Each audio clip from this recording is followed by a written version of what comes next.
I left my job in Japan.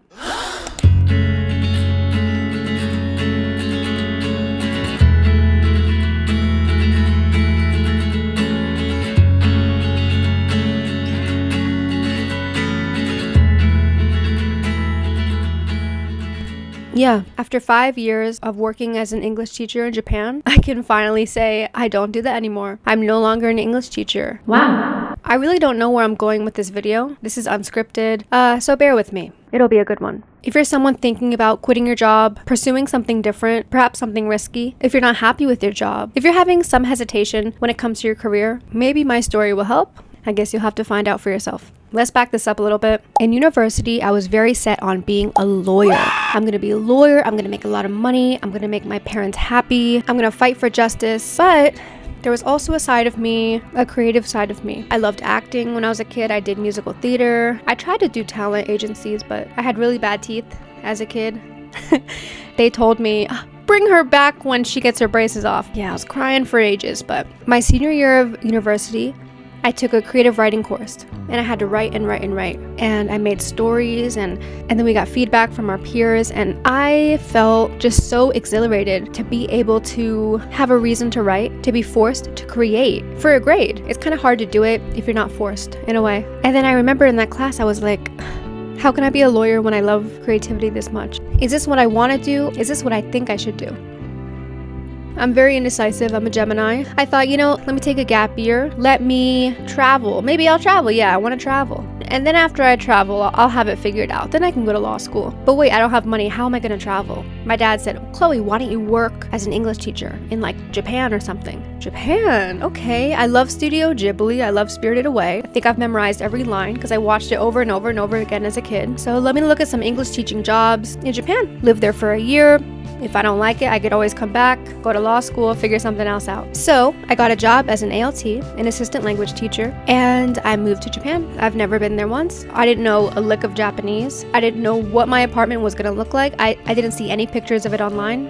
Kind of my bad though. I decided to get my own apartment. I didn't want to have any ties to my company. And also I had a gut feeling that they might be overcharging me for the apartment because they probably got commission. I like to do my own thing. Found my own apartment. I arrive to my apartment. It is very small and it's in the middle of nowhere. The closest convenience store is a 20-minute walk. There was no one my age around, no other foreigners, just me. There were a lot of rice fields, rice paddies, and that was beautiful. I would ride my bike through the rice fields and that really, it was nice. It was a quiet life for about a year. The only people I hung out with were sometimes the other teachers, but they lived pretty far. Only 2 teachers lived near me, but mostly I hung out with people in their 50s and 60s. I had my mom and dad friends around here, but they were lovely. They were great. They had barbecues for me, they were just amazing people. But yeah, I was in my early 20s. I feel like I was craving to be around other people my age and I wanted to date. I wanted to go out and party and, have fun. So I found myself going to Osaka a lot, which is the closest big city. It was about an hour to an hour and a half on the train. So I would go up there a lot and I was like, I want to live and work in Osaka. I really do. Also, I met my ex-boyfriend there and I wanted to live close to him. And also I made some friends there and I was like, this is a perfect city. So I applied for a job as an actor in Osaka. It was an actor, but it was for an educational web series. So it was still in the realm of English teaching. It was definitely a step up from being an ALT for my preference and for my personal goals. The ALT job, working as an ALT in Hyogo, I had a lot of free time, a lot of free time. And I would use that to study Japanese, but at the same time, I would just get really bored because I didn't have classes for the whole day, but I was still required to stay there. There wasn't really any lesson planning to do because everything was out of a textbook and there was already activities, so I didn't need to do much. The pay was quite low, maybe around a little over $1,000 every month, so it was really low. But where I lived was pretty affordable, so it wasn't too bad, but if I took a sick day, management would get upset. Chloe, you're their precious English teacher. You can't have a sick day. What are the kids gonna do without you? Okay, I get it. Attendance is important, but I can't be perfectly 100% every day, right? So yeah, I just didn't like how the company culture kind of made you feel bad about taking a sick day. And it's not like I took a lot. I think I took 3 or 4 days off. for the whole year. And before I came to Japan, I was so set on also doing creative things. My first year in Japan, though, I was really busy as an ALT, and I think I was just busy adjusting to life, adjusting to the cultural barriers, language barriers. Just everything was new.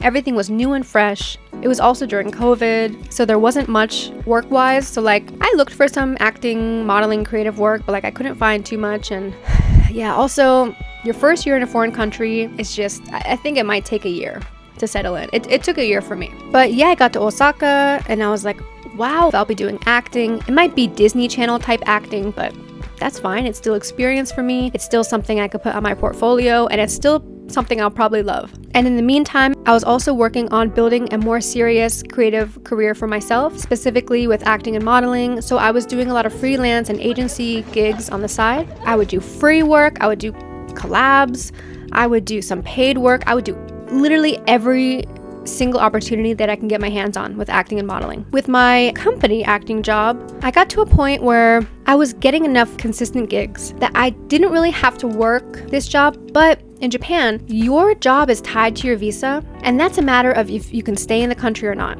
I really wanted to go all out with my dreams, with doing creative work, with acting and modeling, and I knew I couldn't do that if I stayed at this job in Osaka, because the hours were 9 to 6, so I couldn't make every audition, I couldn't make every casting call, I couldn't make every shooting. So yeah, inevitably you do miss out on a lot of things. And also I feel like I don't know, I felt like I was getting a bit too comfy, I was settling a bit. Although I really did love that job in Osaka, kids acting wasn't necessarily my dream, and having it based in education, there were a lot of limitations for the way we had to act, the way we had to deliver our lines. So it really did remind me of teaching again. So I was kind of feeling like it was time to leave then. Also, I had a really toxic and horrible breakup with my ex-boyfriend, and a lot of our mutual friends, well, not my friends anymore, they lived in Osaka. So I just wanted to get out of the city. I felt like so much pain and hurt and trauma was attached to Osaka for me. So yeah, I really wanted a fresh start.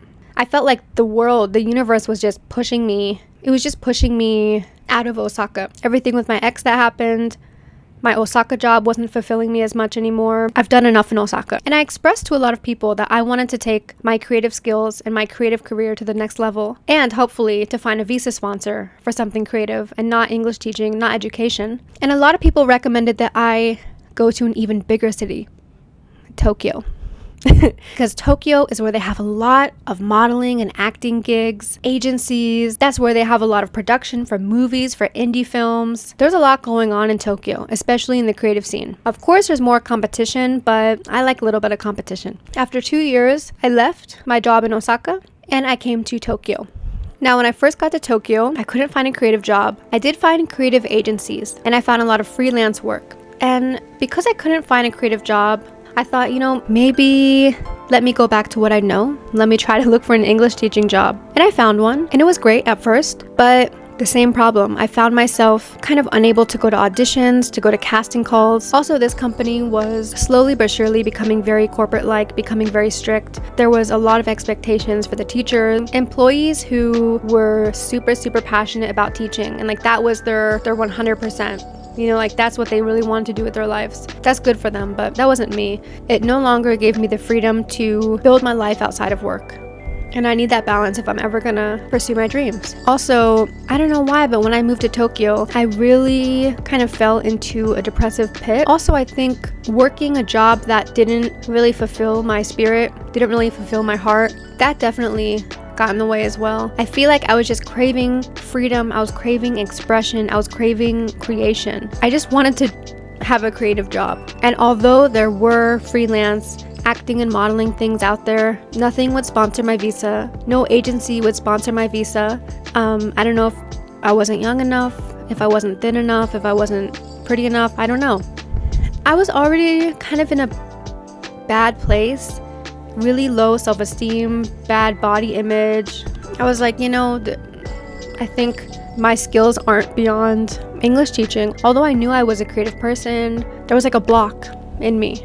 That company, the teaching company that I was with in Tokyo, they were making some big changes, and I was no longer a good fit. and they decided to not renew my contract for the upcoming school year. And when they told me this news, it was kind of a mix of feelings. At first, I was really devastated and scared, and I was like, I don't know what I'm gonna do. How am I gonna find a new job? I still had time. I had like half a year till my contract was no longer valid. But at the same time, something kind of awoke in me, and it was like, you have an out. I felt like this might be very spiritual. I felt like the universe was kind of like, okay, you're gonna stick with English teaching. You're gonna stick to a comfy job. You're not gonna follow your dream of getting a creative job. All right, we're just gonna rip out the world from underneath you, and you're gonna have to figure it out. And I feel like that's what the universe did. I was forced out of my position because there was something better in store. I love the phrase, one door closes and another door opens, because it is very true. And right when they told me they weren't renewing my contract, instead of staying and just kind of being like, okay, like let me find a new job in around 5 months, more closer to the end of my contract, I thought, I think the panic had set in, and the stress had set in, and also the excitement had set in. Something set in. Something inside me was like, you're applying for anything. Something inside me gave me a surge of confidence. Creative jobs that I usually would not have applied for, I did apply for. Even if I thought I was underqualified, even if I thought the position could be filled by someone more experienced, I still applied, and I bet on myself. This time I bet on myself miraculously. Well, I don't want to say miraculously. I realized this when I was making my resume before I applied for this one creative job. Everything that I've been doing on the side while I was kind of working my day job of English teaching, everything I was doing on the side, all of the gigs, all of the freelance work, the acting, the modeling, the projects I did alone, the projects I did with friends, the side jobs I did that I thought would amount to nothing, the YouTube I started that I didn't think much would come out of. I put everything together in my resume, and I realized, wow, like I'm a better fit than I thought. All of my experiences and all of the work I did on the side, it came together to really give me that push, to really help me out, and that enabled me to get the job that I'm in today.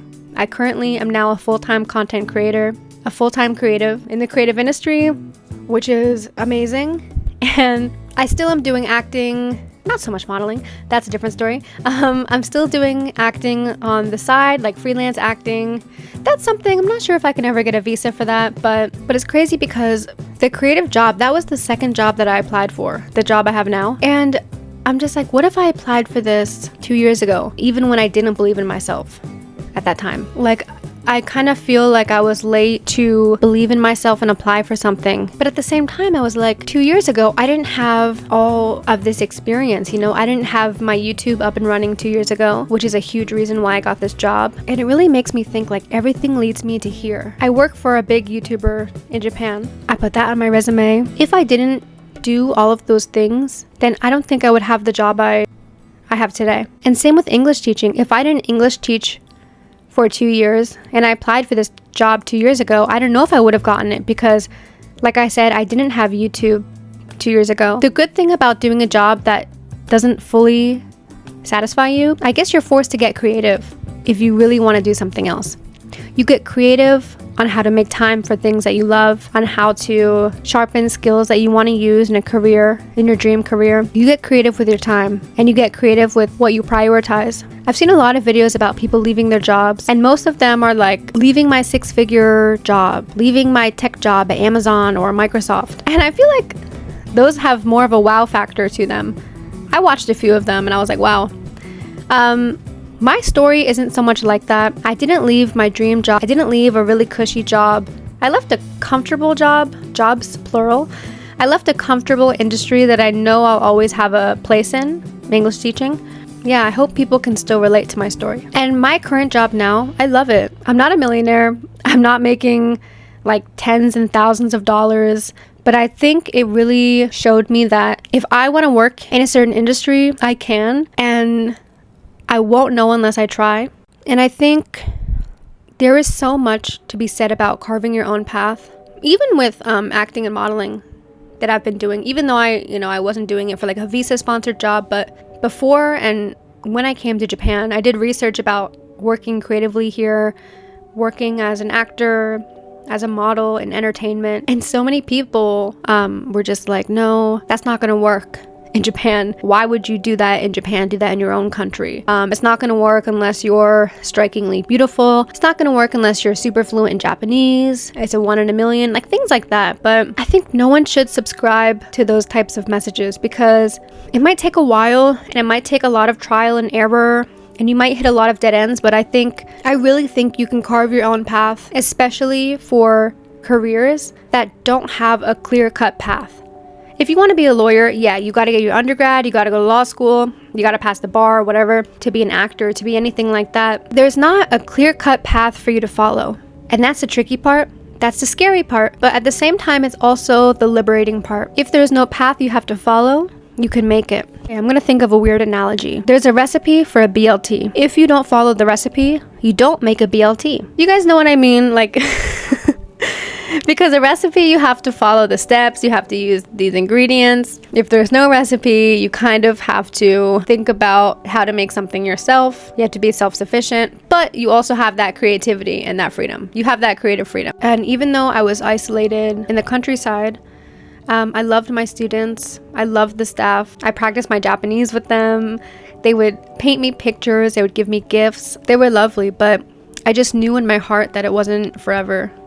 You know when you know that something's just temporary? Like, I wanted to enjoy it while it lasted, but I knew it wasn't a forever thing for me. So, and that's a nice thing to think. That's why I don't really have many regrets about what I do. You know, I feel like I learned so much about myself, what I liked, what I didn't like, while teaching in Hyogo, in the countryside. You gain insight even from jobs you don't like. You learn that you don't like doing that, you know? And then that's one thing you can cross off the list. Okay, this is not my life's purpose. And the Tokyo teaching job, I was working weekends and a lot of really cool creative gigs, creative events, they were all on the weekends. So I missed out a lot. Also, the job was very draining for me personally. And I feel like if your day job drains you, it's really, really hard to push yourself to do your passions, to do your hobbies, to hang out with friends. You know, like you have a currency.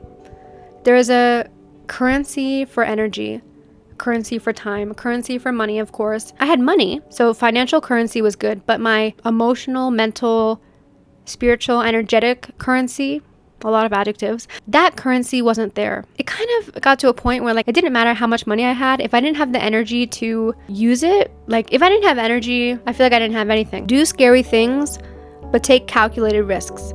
I don't want to be the reason you are unemployed and, getting evicted, right? I guess just what I can say is believe in yourself, because that's so cliche. Believe in yourself. You are probably overqualified.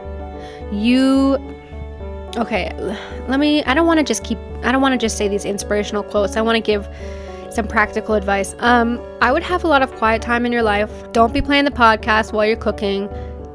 Don't be in the shower watching YouTube. Have time to be alone with your thoughts, okay? I know it's uncomfortable. I hate it, but have that time and really reflect about what you want. What are you good at? What are your skills? What have you done that can set you up for success in a different job or a different career that will help you get out of a current one if you're unhappy? That will maybe propel you a little bit further, a little bit closer to your actual dream. I think it's easier said than done, but it's spending that quiet time with yourself. And it's really kind of getting your thoughts together. It's also putting pen to paper and writing down, what you want, transferring what's up here to the physical world.